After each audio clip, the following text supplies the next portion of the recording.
民进党台南市议员的初选将伫4月18到24进行民调，登记有49人将提名34席，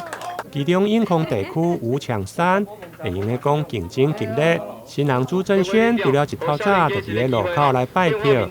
上午佮甲南区安平区的参选新人林依婷做伙伫平雅市扫街拜票。因为两人过去伫市长办公室是同事，因此两位嘛相约未来伫议会继续做同事。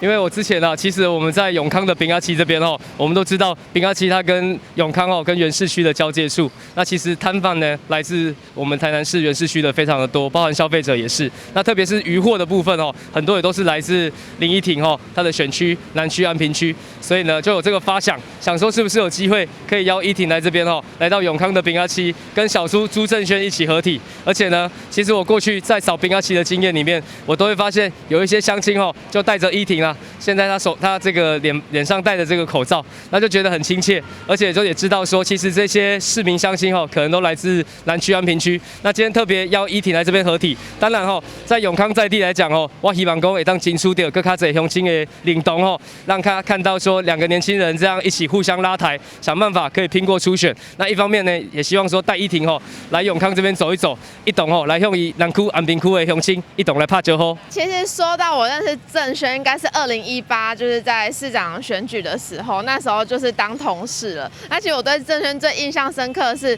他每次在记者会时候都是带着一台电脑，然后就是跑上跑下。那更重要的是，那时候市长有一个政见100天，就是在选前100天，每天都要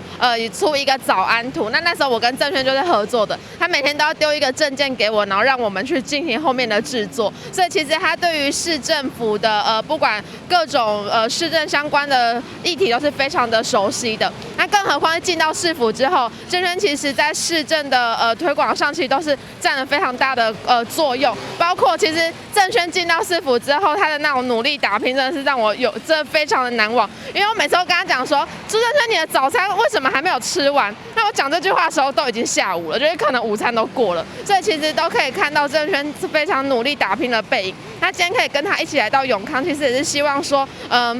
互相的鼓励，互相的拉抬。因为其实我们知道郑轩的选区也是非常的激烈，非常的竞争。那今天来到这里也很开心，可以跟前同事再次的合体。那也希望呢，在年底我们可以一起拼过初选，一起